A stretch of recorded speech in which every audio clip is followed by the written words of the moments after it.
And this is how to build one that lasts based on what I learned from two podcasts that Alex Hormozi has done on his game podcast.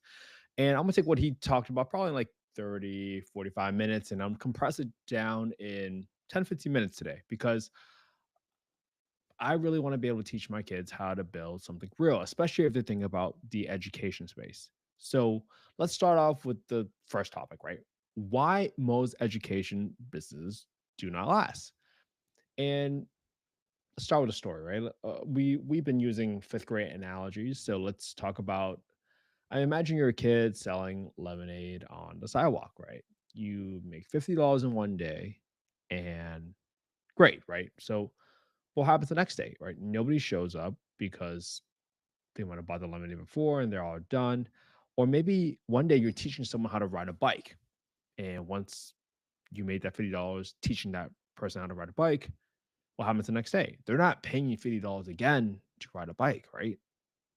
Nobody shows up because they already learned. And that's what most online course businesses are like. They sell something once, but there's really no reason for people to come back. They learn to ride a bike, and that's it. And if you want to build a business that lasts, you need to build one where people come back every day, every week, every month, because there's always something new, right? And that's what Alex Hormozi defines as one-time value, which is teaching on a road bike, versus consumable value, which might be, hey, it's a bike club, right? People come in to join, be part of the club, to be part of the community, to keep each other accountable, blah, blah, blah. Right. And during the podcast, he used the example of Harvard, right? And the Harvard secret is really talking about how they have really high standards, but they also offer no promises, which is wild about college education when you really think about it. And if you understand why, well, why do people respect Harvard? Because a ton of people apply every single year. Not everyone gets in either. And they also don't say, hey, you take our class and you're going to become a millionaire. They just say, hey, come learn. Hey, you might even fail, but you might get results. You might get great results or not, but it's really up to you. So the analogy I draw from that is if you're making a course, don't promise people they'll make $10,000 in 30 days, 90 days, right? That's unrealistic. If your promise is instead focused on how that they'll learn real skills, and you only qualify and let people in who are serious about doing the work, that's what you need to focus on. Daddy, Daddy, you just say you're not hear I me. hear you. I'm right here. You don't You hear going to me. sleep? You don't hear I'm me. sorry, I didn't hear you. I thought Yeah, you were sleeping. I'm not sleepy.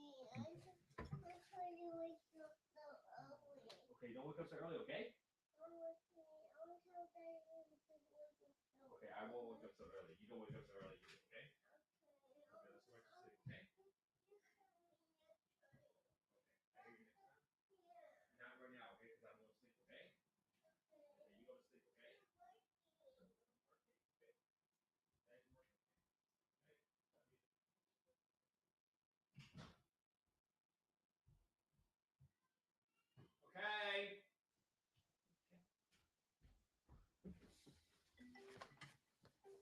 All right. All right. So let's talk about, now that we finished the Harvard analogy, let's talk about what's one time versus repeat value, right? We used the bike example, right? If I teach you how to ride a bike, I did a great job. After a week, you're cruising, right? You're on your own. Do I keep charging you $200 a month forever after that? No, because that would be silly, right? That's a one time skill. And again, going back to the same example, what if I give you new trails to explore every single month? What if I offered a map? What if I offered a guide? Right? What are there different items for people to keep paying? And that's what Alex calls a consumable part of an education course. So teaching them to ride a bike once, that's a one-time value. When you have monthly bike trails, gear, different things to try out, that's a consumable, right? Now, a lot of people confuse a payment plan as recurring revenue, right? This is the big mistake that people talk about, right? They might sell a $1,200 course and they let you pay $100 a month for a year. Then they will say or think that they have a subscription business with recurring revenue. No, in that scenario, you have a payment plan. And someone might just cancel after 2 months if they learn everything that they need to learn, right? A real subscription model means that people keep paying because they get new value every single month. For example, like Netflix or new leads, updated grants, right? Those are the ones that you want to talk about. So, if you really think about it, right? If you're, I mean, you're a kid, let's use Netflix. If Netflix only gave you one movie and they kept charging every single month, would you stay subscribed? No way. All right. So, some of the best education business, they will have both. So, how do you build something that people want to start and stay in? So, for your one time skill, you have to teach them something that makes their life better. It might be teaching them how to bike, it might be teaching them how to code, it might be teaching them how to play a musical instrument, or you might be teaching them how to do something in real estate specifically. But the monthly value, you have to give them something that they can only get from you over and over again. That might be new templates, right? Updated templates. You might be giving them leads. You might be giving them new updates, new tools, right? You teach someone how to build a house. That's like a one-time thing. But every single month, when you send them new tools, new blueprints, different ways to different contractors that you find at work, that's value. That's recurring value. So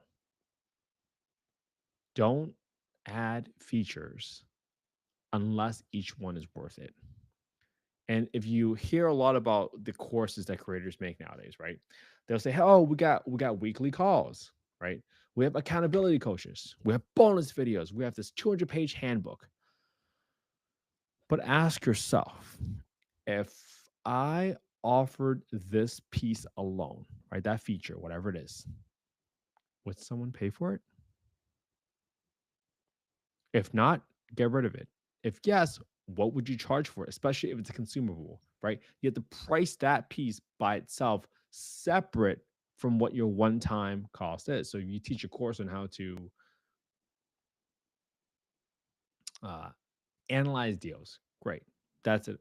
That's a deal of itself. But if you want to charge someone stay in the stay in the program, you might have to give something else that give you value, right? You might say, "Hey, these are all the deals that are coming across my table, right? Would you want to take a look at the deals?" Right? So think of this. If you build your course like different Lego blocks, right? You got to stack from the beginning, right? And the bottom, you got to start with the beginners. Then you might offer an intermediate one. Then you might offer an expert one. Then you might become a master builder, right? One on one sessions. Each one typically builds on the next, and people want to keep going because it's fun, it's challenging, it's rewarding, but then it also shows that they're dedicated towards it, right?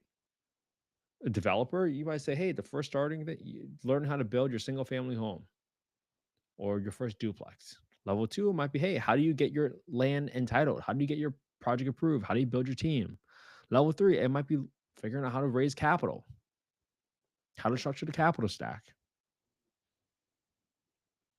Completely up to you, but then people get to decide how involved and how committed they want to be because you only want to keep the folks that want to do the work. It's not about getting volume, it's about making the impact with the people that you want to be on a same boat, same train with, whatever it is. Again, this is not soliciting any investments. I'm not soliciting any investments on this call. It's not investment wise. I'm just simply sharing with you all what I learned in 45 minutes and I'm compressing it in 10 minutes, right? Minus a minute that my daughter woke up and got out of bed. So